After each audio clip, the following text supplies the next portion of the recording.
Friends, देखिए friends, मैंने अपनी कढ़ाई रख दी है। अब मैं घी बनाने जा रही हूँ। आप देख सकते हैं मैंने घी डाल इसमें बटर डालना शुरू कर दिया है।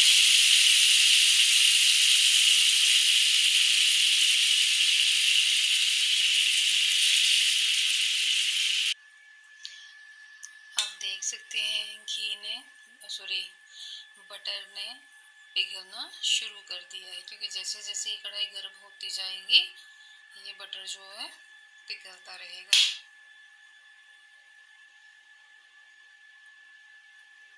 अगर ताज़ा बटर हो उसको उसी टाइम आप घी बनाने के लिए रखते हो तो वो ज़्यादा टाइम नहीं लेता है, क्योंकि ये बटर मैंने फ्रीज़ में रखा था। उस दिन मेरे पास टाइम नहीं था, तो उससे नेक्स्ट डे मैं बना रही हूँ, तो फ्रीज़ में रखने के कारण ये थोड़ा जम गया है। मैंने इसको बाहर भी रखा था, बट फिर भी ये थोड़ा टाइम लेगा। साथ के साथ आप बना दो तो इसलिए 5 से 10 मिनट जो उससे पहले पक जाता है।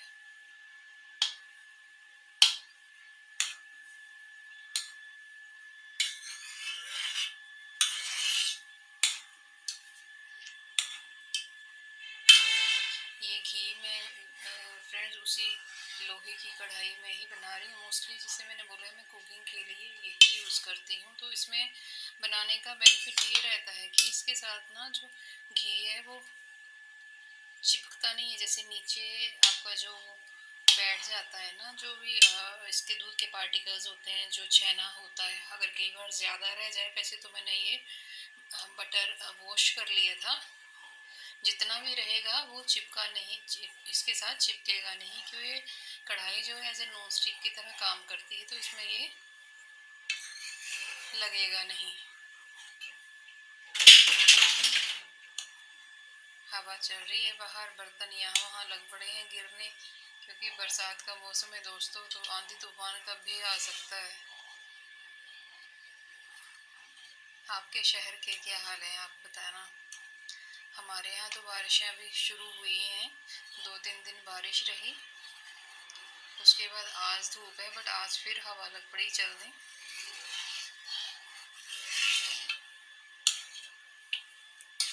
फ्रेंड्स ये देखिए, ये सारा जो मक्खन है पिघल चुका है।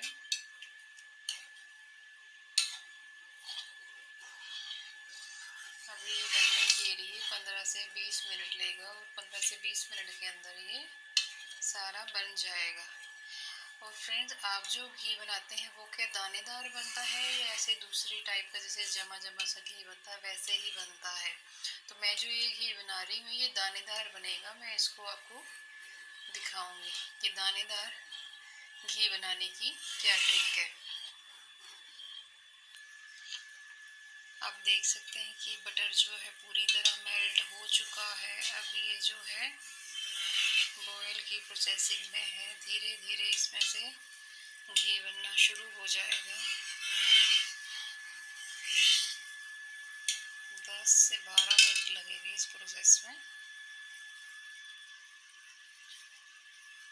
क्योंकि हम लोग मैं जो घी बनाती हूँ वो बेसिकली जैसे अच्छी तरह पका लेते हैं। कई लोग जो है वो छेना जैसे कच्चा ही निकाल लेते हैं, हम लोग उसको पकने देते हैं फिर जाके घी निकालते हैं। फिर चाहे आप इस घी को 2, 4, 6 महीने 1 साल के लिए स्टोर कर लो, घी से फिर स्मेल नहीं आती है। अगर आप कच्चा घी निकालेंगे तो कच्चा घी जो होता है वो आपको जल्दी ही उसको यूज़ करना पड़ता है, नहीं तो फिर वो उसमें कच्चेपन की स्मेल या आने लग पड़ती है।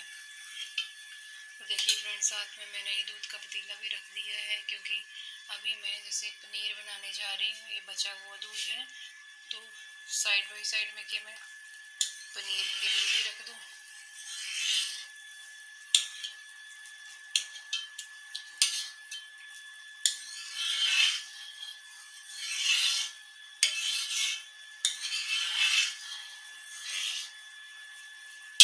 तो फ्रेंड्स, आप क्या घर का बना घी यूज़ करते हैं या आप मार्केट वाला घी यूज़ करते हैं? आप मुझे ज़रूर बताइएगा। और अगर बाहर का यूज़ करते हैं तो आपको उसका कैसा टेस्ट लगता है, और घर का यूज़ करते हैं तो बताइएगा कि आपकी कैसी प्रोसेसिंग, आप कैसे कैसे घी बनाते हैं।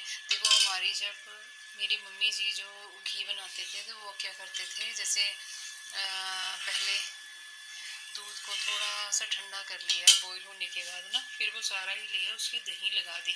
मतलब डेली दही लगाते थे घर पे, और दही भी लगता था वो जो मिट्टी की मटकियाँ आती थी उसमें लगाते थे दही, और वो दही, उस दही का टेस्ट ना सच में बहुत ही मीठा होता, बहुत ही अच्छा होता था। तो वो फिर उसके बाद उसमें से जो ऊपर वाली परत होती थी जैसे दही इस मलाई की, वो निकाल के, दही वाला जो मलाई होती थी वो उसको निकाल के साइड में इकट्ठा कर लेते थे 2-3 दिनों के लिए, और फ्रिज में रख लेते थे। फिर क्या करते थे 2-3 दिनों में जब वो दही एक साथ हो जाता था ना इकट्ठा बाउल भर के, तो उसको फिर इसकी लस्सी बना के लस्सी ले लेते थे, और जो ऊपर जो मक्खन निकल जाता था उसका घी बना लेते थे। उसका टेस्ट जो वो आजकल के घी से बिल्कुल अलग रहता था, क्योंकि वो दही बना के घी यूज़ होता था, और वो घी जो है वो काफ़ी टाइम तक चलता था। उस घी में ना स्मेल पड़ती थी, ना किसी तरह का कोई फंगस लगता था, और वो घी खाने में आप जब भी खाएं बहुत टेस्टी होता था। तो आजकल जो अब जैसे मैं हूँ, मैं जो ये घी बनाती हूँ, मैं तो आमतौर पर, क्योंकि हम लोगों के पास अपने पशु है नहीं, हम लोग शहरों में रहते हैं, तो यहाँ पे हम क्या करते हैं, जैसे दूध बॉईल किया, थोड़ा सा गुनगुना हुआ, इसको फ्रिज में रख दिया। जैसे ही फ्रिज में इसको रखे हुए 1 दिन हो गया या 5 से 6 घंटे हो गए, तो उसकी मलाई जो वो निकाली, मलाई को इकट्ठा कर लिए 5-7 दिन के लिए, और फिर मलाई को मथ के जो ये है बटर निकाल लिया, फिर उससे घी बना लिया। अब मलाई वाला घी जो होता है वो मीठा होता है थोड़ा, और जो उस टाइम जो घी बनता था ना उसमें थोड़ा सा अलग टेस्ट आता था, बिल्कुल अलग सा ही, बहुत ही सही टेस्ट होता था। तो फ्रेंड्स, क्या आप इस बात से सहमत हैं कि जो मटकी वाला दही है उसका टेस्ट बिल्कुल अलग आता है, और उनसे बना जो घी होता है उसका भी टेस्ट बिल्कुल अलग आता है। बट आजकल हम लोगों के पास अब हम लोग रोज़ ही ये या तीसरे दिन घी बनाने लग पड़े, क्योंकि अपना तो जो है गिन चुन के, जैसे 2-2.5 लीटर दूध आएगा तो उसमें फिर डेली या दूसरे दिन हमारे लिए बनाना मुश्किल है ना।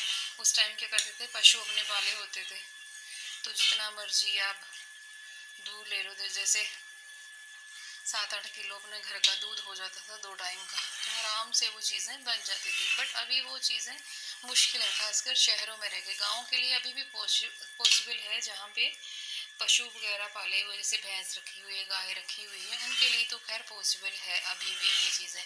बट हाँ, जो मटकी में दही लगाते थे वो आजकल ट्रेंड थोड़ा पीछे जा रहा है। अब उसको नहीं, अब स्टील के बर्तन यूज़ करने लग पड़े हैं उन मटके के बर्तनों की जगह। हाँ जी, तो फ्रेंड्स, क्या आपकी दादी नानी या आपकी मम्मी भी मटकी की हांडी में दही बनाते थे? आप ज़रूर बताइएगा।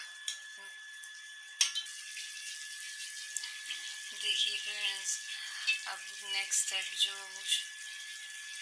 प्रोसेस जो शुरू हो गई है, इसमें दूध का जो छेना होता है ना वो अलग होना शुरू हो गया, और घी जो है वो अलग होना शुरू हो जाएगा। ये देखिए, ये आप देख सकते हैं।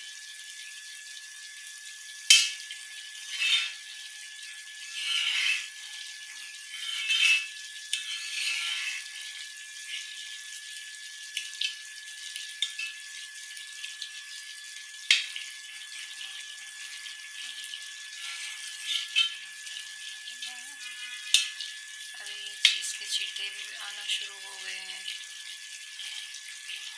क्योंकि मैंने गैस अभी लगभग फुल ही रखी हुई है। फुल गैस पे थोड़ा जल्दी हो जाएगा। आप ये देख सकते हैं घी जो वो छेने से अलग हो चुका है। अब छेना पकेगा और घी भी इसके साथ में पकेगा, फिर ये फाइनली रेडी हो जाएगा।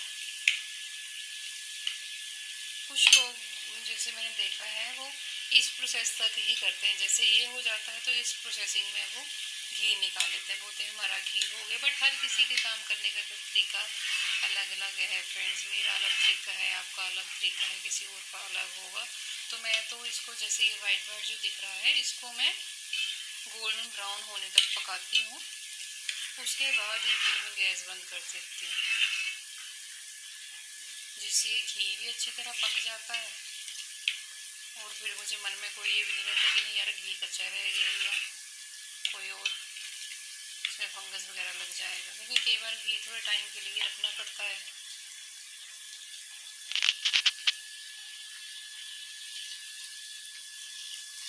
आप ये देख सकते हैं, अब विद इन 3 to 4 मिनट से रेडी हो जाएगा। ये देखिए, अब कड़छी चलाने का बेनिफिट ये रहता है कि अगर थोड़ी थोड़ी देर बाद आप कड़छी चलाते रहें तो इसमें क्या होता है, ये जो आपको अलग अलग पार्टिकल्स दिख रहे हैं ना दूध के छेने के, ये बिल्कुल सेपरेट हो जाता है। और अगर आप कड़छी नहीं चलाएंगे तो सारा ही इकट्ठा होके नीचे बैठ जाता है। फिर नीचे बैठ जाता है, फिर वो तलवे पे लग जाता है। लगने के साथ साथ फिर वो जलना शुरू हो जाता है, क्योंकि उसको फिर हिलाया डुलाया ना जाए। तो वो एक जगह जब एक चीज़ पड़ी रहेगी और उसको हिलाएंगे नहीं तो फिर वो नेचुरल सी बात है कि वो जलेगा ही जलेगा, जिससे घी का टेस्ट थोड़ा अच्छा नहीं आता है।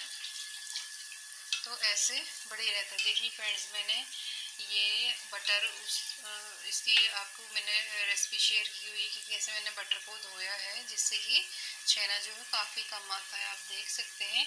अभी बल्कि मैंने इसकी दूध मैंने इसके लिए डाला हुआ है पनीर के लिए, इसकी मैंने फ्रिज से जब निकाला था इसके ऊपर मोटी मोटी परत थी क्रीम की, मैंने वो भी निकाल के इसमें डाल दी। मैंने कहा क्यों वेस्ट करना, पनीर है, दूध का पनीर बना लूँगी और मलाई मलाई इसमें डाल देती। तो ये जो थोड़ा थोड़ा आपको ये दिख रहा है ना, ये थोड़े थोड़े मोटे मोटे से बीच बीच में कहीं ना कहीं थोड़ा थोड़ा आ रहा है, तो वो उसी मलाई का है। अदरवाइज इतना छेना आपको दिखना नहीं था, नहीं तो बिल्कुल थोड़ा सा होता है, मतलब 2 से 3 चम्मच नहीं था, इससे ज़्यादा होता ही नहीं है। ये उस मलाई के कारण है। ये मैंने सोचा क्यों वेस्ट करनी, अभी मैं घी बना ही रही हूँ साइड साइड, तो दोनों ही काम साथ के साथ हो जाएंगे।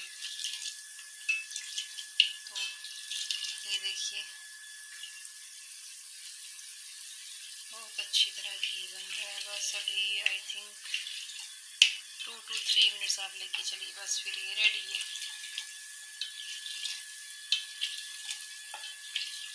हमारे यहाँ तो घी को शक्कर के साथ मिक्स करके खाया जाता है और बहुत ही अच्छा लगता है। चाहे आप इसको घी में शक्कर मिला के चपाती के साथ खाएं, चाहे चावल के साथ खाएं। जैसे हमारे यहाँ कोई भी फेस्टिवल होता है तो सबसे पहले घी और शक्कर दिया जाता है, जैसे अच्छा शगुन माना जाता है इस चीज़ को, घी और शक्कर को देना। तो बहुत ही टेस्टी लगता है फ्रेंड्स। आप कभी घी और शक्कर को ताज़े जो ताज़ा घी होता है उसको शक्कर के साथ खा के देखिएगा, इसका टेस्ट इतना अच्छा आता है ना, बहुत ही यम्मी।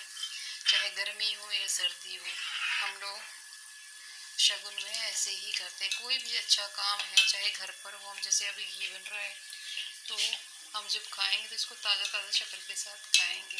बट जब हाँ पूजा के लिए निकालना हो तो मैं इसको फिर हाथ नहीं लगाती हूँ, फिर मैं सारा ही पूजा के डिब्बे में डाल देती हूँ। फिर नेक्स्ट टाइम जो निकालूंगी वो फिर मैं खाने के लिए रखूँगी, क्योंकि एक टाइम का मैं पूजा के लिए डिब्बे में डाल लेती हूँ और एक टाइम का मैं खाने के लिए रख लेती हूँ, जिसके दोनों की कंसिस्टेंसी बनी रहती है।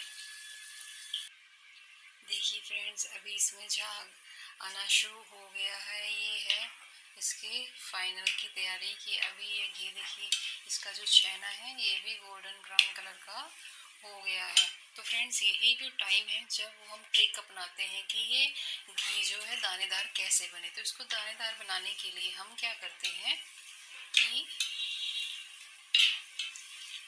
2-4 बार कड़छी चलाएंगे, बस ये इसको मैंने बंद कर दिया। अब क्या करूँगी, एक हाथ में थोड़ा सा पानी लेके इसमें छींटे डालने हैं, ऐसे ऐसे ऐसे ऐसे आप 2 से 4 बार छींटे डालिए। यही वो प्रोसेस है जिससे कि आपका घी दानेदार बनता है।